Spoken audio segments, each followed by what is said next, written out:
Olá, eu sou o professor Wesley Góes, da Universidade Federal do ABC, e este é mais um vídeo auxiliar da disciplina Projeto de Elementos Estruturais de Aeronaves 1. O objetivo deste vídeo aqui é continuar as discussões sobre o tópico de cargas em aeronaves. Lembro que nos vídeos anteriores a gente iniciou esse procedimento geral para a determinação de cargas, né? Na verdade, a gente já comentou sobre os pontos 1 e 2, né? O ponto 1, análise de carga e influência do movimento do avião, onde a gente fez a apresentação desse diagrama aqui de corpo livre, com, né, vamos dizer assim, esse conjunto de forças principais atuando no avião para uma dada condição de voo, né?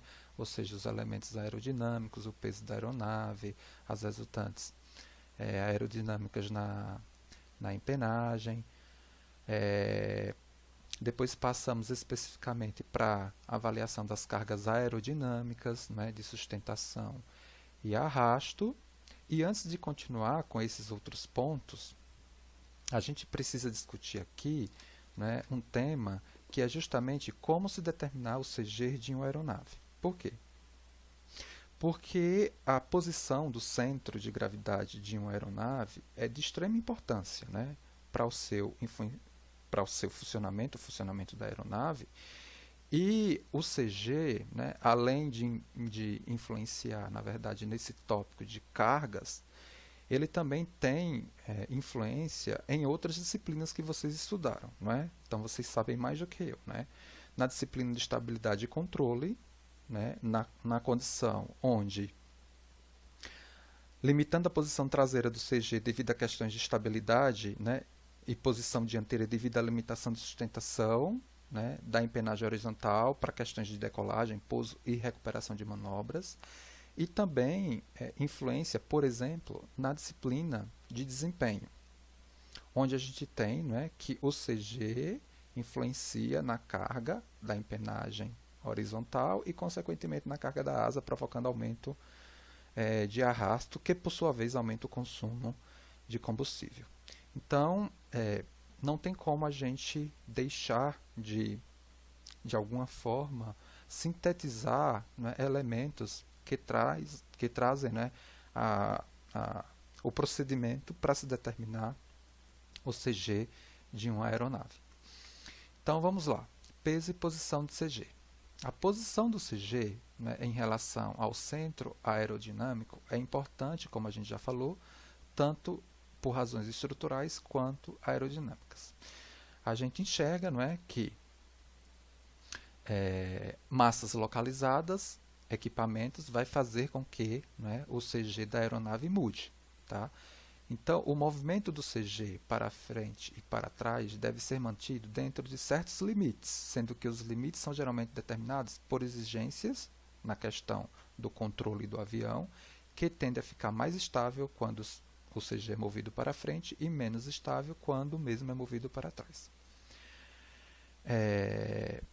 A determinação do CG, para a determinação do CG, é importante também que a gente ressalte essas definições aqui dos pesos, né, da nomenclatura de peso, importantíssima para que a gente possa enxergar não só esse processo de determinação do centro de gravidade, mas como de gráficos que a gente vai discutir aqui minimamente, que são importantes também, que é o gráfico de passeio de CG e o gráfico que relaciona, né, o CG com justamente essa nomenclatura de peso que a gente vai definir aqui.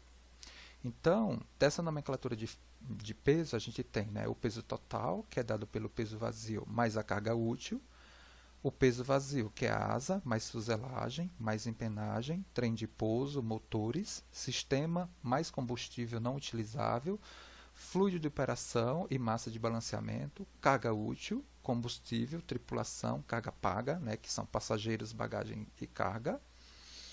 A MLW, isso aqui são abreviaturas em inglês, tá? E aí traduzidas aqui, né, para o português, máximo peso para pouso.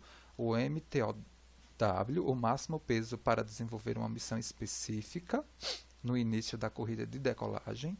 O MZFW, peso das estruturas, payload, mais o combustível utilizável. O O é W, o peso da aeronave sem carga e sem combustível utilizável. Né, como já dito, né, há limites mínimos e máximos para o peso de uma aeronave. O peso mínimo de operação é o peso da aeronave vazia, somado ao peso da carga útil mínima, ou seja, a tripulação e o combustível. O peso máximo é dado por considerações estruturais e aerodinâmicas, sendo objeto de certificação. Para aviões de transporte regular de carga e passageiro, os carregamentos estão distribuídos por toda a aeronave. Assim, deve-se balancear as cargas de cauda para as posições mais adiantadas e mais recuadas do CG. Então, a gente tem aqui o passo, né, ou seja, o procedimento para a determinação do centro de gravidade da aeronave. Esse passo daqui é muito similar ao que a gente viu lá em Mecânica dos Sólidos 1, quando da determinação de centroides de figuras planas, por exemplo. Então, inicialmente, a gente escolhe um sistema de referência arbitrário, determina-se o peso mínimo de operação e a posição correspondente do CG, né? Depois, posição, né, avançada do CG determina-se pela adição do peso de itens de carga útil ao peso mínimo de operação, começando com itens mais à frente. E, de forma similar, a gente determina posições mais traseiras do CG, começando com itens mais atrás. O limite posterior do CG é importante fator para garantir a estabilidade positiva do avião, como já dito. A posição do CG geralmente é dada em termos percentuais da corda aerodinâmica média da asa. Né? Isso é um procedimento comum. Tá?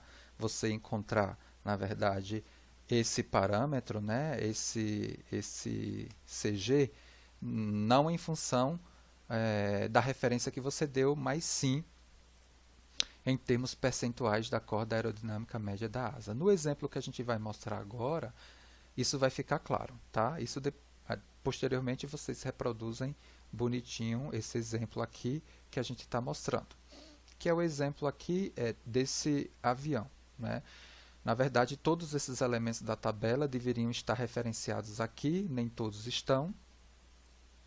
Não, todos estão, sim, todos estão referenciados, e aí você consegue, né, enxergar, né, a distância, né, de referência, né, que são dadas aqui. No caso aqui ele está fazendo para referência, né, é Z, mas a posição que ele está calculando é a posição do centroide. Centroide não, aqui é centro de gravidade, né, do centro de gravidade em relação, né, a X. E ele aplica justamente esse procedimento, né? Essa metodologia, né? Onde ele vai determinando, né, essas posições mais avançadas e traseiras, começando, né, a partir da condição de peso mínimo, né, que é o peso vazio. A fórmula para se determinar o X, né, vocês lembram de Mecânica dos Sólidos, que é justamente a razão, lá, né, em Mecânica dos Sólidos era momento estático, né, mas aqui não, aqui é momento mesmo, tá? Porque aqui é peso vezes distância, tá? Lá era momento estático, era uma característica geométrica. Aqui não, a gente traz a mesma lógica, mas aqui a definição plena se aplica, né? Então, a definição, né, de centroide, né, é a razão justamente entre o somatório, né, de todos esses momentos dividido pelo peso total, né, da aeronave. E você, né, pode ir calculando essa posição, né, essa posição do CG, né, parcial dentro dessa lógica aqui que ele colocou, para a gente, na verdade, depois construir, né, o mapa de passeio do CG. Tudo bem? Dentro do que a gente já discutiu, a gente enxerga já a importância de se ter, né, esse passeio do CG, né, nas situações que ele vai mais à frente e mais atrás. Então, aqui a gente tem a complementação, né, das colunas, onde a gente vai, né, caracterizando esse passeio do CG, né, dado em relação à referência e depois calculado em termos da corda aerodinâmica, porcentagens da corda aerodinâmica média. Tá? Perfeito. E aí a gente tem justamente esse gráfico que eu comentei, né, que mostra a variação do CG em função das configurações descritas. As posições A e B representam, respectivamente, a posição X mais avançada e a mais recuada do CG. Tá? Então, ele me mostra justamente esses pontos aqui, ó, que estão definidos neste gráfico. Tá? Então, né, esses pontos aqui, ó, 5, 7, 9, 11, 13, 21, 19, 17, 15, correspondem, né, a 5, 13, tá? As mesmas indicações nas linhas definidas aqui na minha tabela. Depois vocês reproduzem esse exercício, conferem as contas direitinho, vê se não tem nenhuma conta incoerente. E a gente pode até discutir esse exercício, né, de forma mais detalhada no momento síncrono. Tudo bem? E um procedimento análogo, né, ele pode ser realizado para outra referência, né, estar calculando aqui para outro eixo. Perfeito? E para a gente finalizar esse vídeo em relação a esse tópico, a gente destaca aqui esse outro, né, esse outro gráfico importante que mostra, né, na verdade, uma relação entre a nomenclatura de peso, que a gente definiu anteriormente, está vendo? Todas essas nomenclaturas estão aqui, né? Ou seja, aqui na ordenada está, né, toda essa nomenclatura de peso, ou seja, as condições de peso possíveis, né, na utilização da aeronave, né, versus a posição do CG. Tá? E esse gráfico daqui, né, ele é super importante justamente para a gente ter esses, esse limite de tal forma que ele inclua, né, esses extremos, né, e enxergar, né, possíveis mudanças, né, de peso, né, que ocorrem no projeto em relação à mudança de posição do CG. Tá claro isso na nossa cabeça pela própria definição do cálculo de CG, né? Ou seja, o peso, né, a mudança de peso vai me influenciar, né, na condição de mudança de momento e, consequentemente, no valor, né, desse CG, ou seja, fazendo com que, né, esse CG aí tenha uma mudança em função, né, da mudança de peso. Tudo bem? No próximo vídeo, a gente continua justamente esse procedimento geral para a determinação de cargas com esse ponto aqui, que é o cálculo das acelerações de rotação e translação e determinação de forças de inércia. Até o próximo vídeo.